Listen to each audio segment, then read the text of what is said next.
जातिगत जनगणना कराने के बाद आरक्षण के दायरे को बढ़ाया, दलितों का आरक्षण बढ़ाया, अति पिछड़ों का आरक्षण बढ़ाया, यहाँ तक कि सामान्य कैटेगरी के लोगों को भी 10% आरक्षण देके 75% आरक्षण करने का काम किया और कानून बना करके हम लोगों ने भेज दिया केंद्र को। सभी लोगों ने सर्वसम्मति से आरक्षण के दायरा बढ़ाने को लेकर के हाथ उठाया था और आज जब आरक्षण पर खतरा है तो एक शब्द भी नहीं निकल रहा है माननीय मुख्यमंत्री जी के मुंह में। बिहार के अंदर जो वैकेंसीज है उस वैकेंसीज में ज़रूरत है नौजवानों को, गरीबों को, दलितों को आरक्षण का। तो जो प्रतिशत आरक्षण का बढ़ाया गया है उसको आज संविधान दिवस के मौके पर मुख्यमंत्री जी जो संवैधानिक व्यवस्था है उसके तहत या तो अध्यादेश ला के या नया बिल ला करके इसको लागू कराने का काम कर रहे हैं। सवाल कोर्ट में हो, कहीं भी हो, हम अपनी बात बुलंद करते रहेंगे। आरक्षण के दायरा को भी इनको बढ़ाना होगा। लड़ाई तो जमीन पे लड़ी जाती है, विधानसभा में लड़ी जाएगी, पार्लियामेंट के अंदर बिल लाना पड़ेगा इनको। जब तक मोदी जी हैं कोई माई का लाल पैदा नहीं लिया कि संविधान को कोई छेड़छाड़ कर सकता है। इसमें तो खुद अपने हाथ में तख्ता लेकर अरे तख्ता लेके तो करबे करेंगे, राहुल गांधी के चेले ना है तो करबे ना करेंगे। नमस्कार, मैं नाम आलोक है। आप लास्टीज देख रहे हैं। बिहार विधानसभा का शीतकालीन सत्र चल रहा है और देखिए नेता प्रतिपक्ष तेजस्वी यादव पहुंचे हैं बिहार विधानसभा और उनके पहुंचने के साथ ही हंगामा शुरू हो गया है। ये नारेबाजी हम आपको दिखा रहे होंगे, तस्वीरें आपको दिखा रहे होंगे। तेजस्वी यादव बिहार विधानसभा पहुंचे, उसके बाद तमाम जितने विपक्ष के विधायक हैं, आरजेडी के विधायक हैं, उन्होंने जाति आधारित गणना के बाद जो बिहार में आरक्षण का दायरा बढ़ाया गया था उसे हाईकोर्ट से स्टे लगा है, हाईकोर्ट ने उस पर रोक लगाई है। अब मामला सुप्रीम कोर्ट में, लेकिन आरक्षण का दायरा बढ़ाना होगा, पिछड़ों का हक छीना जा रहा है, दलितों का हक छीना जा रहा है, ये मांग उठने लगी है और तमाम तस्वीरें आपको दिखा रहे हैं। देखिए तेजस्वी यादव पहुंचे हैं, खूब हंगामा हो रहा है, हंगामा शुरू हो चुका है। तेजस्वी यादव ने खुद हाथों में पोस्टर लेकर हंगामा किया है। SC/ST का जो आरक्षण का दायरा बढ़ाया गया था, OBC का आरक्षण का दायरा बढ़ाया गया था, उस आरक्षण को छीना जा रहा है। आज संविधान दिवस है, आज तारीख है 26 नवंबर। आज संविधान दिवस के दिन आरजेडी ने बिहार विधानसभा के सत्र से पहले, सदन की कार्यवाही से पहले हंगामा शुरू किया। वो तमाम तस्वीरें आपको दिखा रहे हैं। तेजस्वी यादव भी हाथों में पोस्टर लेकर दिखा रहे हैं, सरकार को आईना दिखा रहे हैं। सदन के अंदर भी हंगामा होगा। हमारे साथ आरजेडी के विधायक अख्तरुल इस्लाम शाहीन जी हैं। जिस तरह से सत्ता पक्ष कह रहा है कि आप लोग के पास कोई एजेंडा नहीं है, आपको लगता है कि जो आरक्षण का मुद्दा है ये काफ़ी गरमाने वाला है? निश्चित रूप से बिहार, देखिए जब भारतीय जनता पार्टी ने जातिगत जनगणना से इनकार कर दिया, मोदी जी से सब लोग मिले थे, उन्होंने जातिगत जनगणना करने से इनकार कर दिया, तो बिहार ने अपने खर्च से 500 करोड़ रुपए से ज़्यादा खर्च करके इस गरीब प्रदेश ने जातिगत जनगणना कराया। जातिगत जनगणना कराने के बाद आरक्षण के दायरे को बढ़ाया, दलितों का आरक्षण बढ़ाया, अति पिछड़ों का आरक्षण बढ़ाया, यहाँ तक कि सामान्य कैटेगरी के लोगों को भी 10% आरक्षण देके 75% आरक्षण करने का काम किया और कानून बना करके हम लोगों ने भेज दिया केंद्र को। केंद्र को 9वीं अनुसूची में शामिल नहीं करने के कारण उसको रद्द कर दिया गया, जिसके कारण जो अभी लाखों रिक्तियाँ हैं और जो नौकरी दी जा रही है उसे तमाम दलित, पिछड़े, अति पिछड़े वंचित हो रहे हैं। आरक्षण का लाभ नहीं मिल पा रहा। हाँ, इसीलिए हम लोगों ने आज आरक्षण का लाभ नहीं मिल पा रहा है, इसीलिए हम लोग ने आज संविधान दिवस है, आज ही के दिन बाबा साहब अम्बेडकर ने जो संविधान बनाया था उसको एडॉप्ट भारत ने किया था।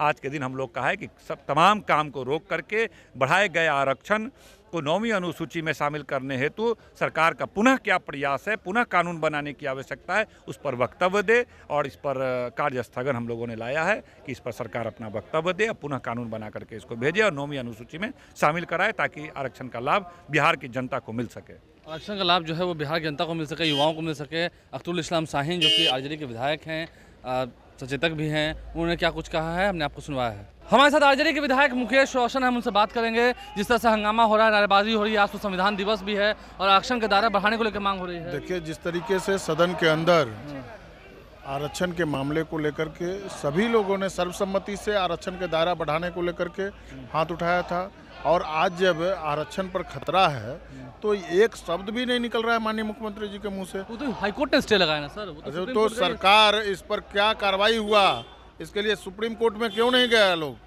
अगर आप चाहते हैं कि आरक्षण का दायरा बढ़े तो उसके लिए आपको कोर्ट में जाकर के सामने पेश होना होगा। आप जो संविधान दिवस के अवसर पर आज आपको बोलना चाहिए सदन के अंदर कि आप आरक्षण के हितैषी हैं या आरक्षण विरोधी हैं। सदन के अंदर भी हंगामा होगा? बिल्कुल होगा, सदन के अंदर भी हंगामा होगा। तेजस्वी यादव ने भी आज बोर्ड लेकर के, कैसे आप तस्वीरें देख रहे होंगे, उन्होंने विरोध प्रदर्शन किया है। हम तमाम तस्वीरें आपको दिखा रहे हैं। हमारे साथ आरजेडी के विधायक राकेश रोशन जी हैं। राकेश जी, क्या लगता है जिस तरह से संविधान दिवस भी आज है, आरक्षण का दायरा जो बढ़ाया गया था उसे कोर्ट से स्टे लगा है, तो फिर ऐसे में सरकार कहाँ है? नहीं, सरकार जो संवैधानिक प्रक्रिया है उसके अनुसार यदि चाहेगी सरकार तो बिहार सरकार अध्यादेश ला करके इसको पुनः ला सकती है और आरक्षण के दायरा को बढ़ा सकती है। दूसरी बात है कि सरकार यदि चाहे तो अमेंडमेंट बिल ला करके भी नया कानून बना सकती है। और अभी पिछले दिनों हुआ, आपने देखा कि सरकार का जो शराब की नीति थी उस शराब की आबकारी नीति को सुप्रीम कोर्ट ने निरस्त कर दिया था, लेकिन उसके बाद सरकार ने नई नीति लाई और नई नीति ला करके इंट्रोड्यूस किया उसको, जो अभी लागू है।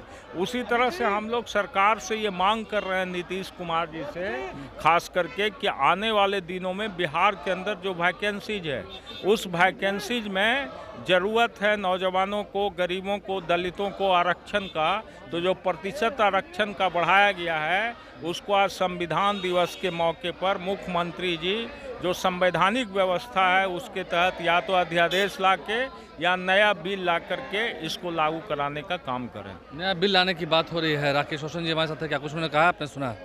हमारे साथ शकील अहमद खान हैं, कांग्रेस विधायक दल के नेता हैं। संविधान का अपमान नहीं सहेगा हिंदुस्तान। कहाँ अपमान? हर रोज अपमान होता है। संविधान के ऊपर समीक्षा की बात करना ही संविधान का अपमान है।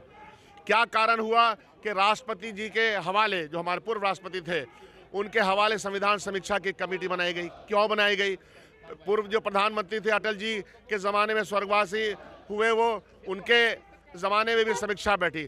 तो क्या कारण है कि भाजपा की सरकार जब जब बनती है संविधान समीक्षा की बात उठती है। संविधान में दिए गए प्रावधानों और प्रोटेक्शन के ऊपर हर रोज भारतीय जनता पार्टी हमला करती है। उसके प्रोविजंस है, उस प्रोविजन में माइनॉरिटी प्रोटेक्शन है, दलित प्रोटेक्शन है, महिला प्रोटेक्शन है, नौजवान प्रोटेक्शन है। तो कोर्ट में क्या हुआ सर, जो आरक्षण का दायरा बढ़ा? सवाल कोर्ट में हो, कहीं भी हो, हम अपनी बात बुलंद करते रहेंगे। आरक्षण के दायरा को भी इनको बढ़ाना होगा। लड़ाई तो जमीन पे लड़ी जाती है, विधानसभा में लड़ी जाएगी, पार्लियामेंट के अंदर बिल लाना पड़ेगा इनको। देखिए पार्लियामेंट के अंदर भी बिल लाना पड़ेगा। शकील अहमद खान हमारे साथ है, क्या कुछ उन्होंने कहा है हमने आपको सुनवाया है। और ये काफ़ी बड़ी लड़ाई हो रही है संविधान को लेकर के, जो आरक्षण का दायरा बढ़ाया गया था उससे लेकर के। देखिए रामसूत राय जी हैं, संविधान को खतरे में बता रहे हैं। संविधान सबसे सुरक्षित अगर है तो मोदी जी और नीतीश कुमार जी की सरकार के, एनडीए की सरकार में सुरक्षित है। और इसके पहले जितनी बार स्वर्गीय इंदिरा गांधी जी ने छेड़छाड़ किया है, ये आप रिकॉर्ड है, ऑन रिकॉर्ड है। तो जब तक मोदी जी हैं कोई माई का लाल पैदा नहीं लिया कि संविधान को कोई छेड़छाड़ कर सकता है। तो खुद अपने हाथ में तख्ता लेकर विरोध कर रहे अरे तख्ता लेके तो करवे करेंगे, राहुल गांधी के चेले ना है तो करवे ना करेंगे। हैं। रामसूत राय हमारे साथ है, क्या कुछ उन्होंने कहा है पलटवार किया आपने सुना है। ये बयान चल रहे हैं, सदन की कार्रवाई थोड़ी देर में शुरू होने वाली है और हंगामा जोरदार होगा अंदर, ये बात भी तय है। हमारे चैनल को सब्सक्राइब कर लें, साथ साथ फेसबुक पेज भी लाइक करें। धन्यवाद।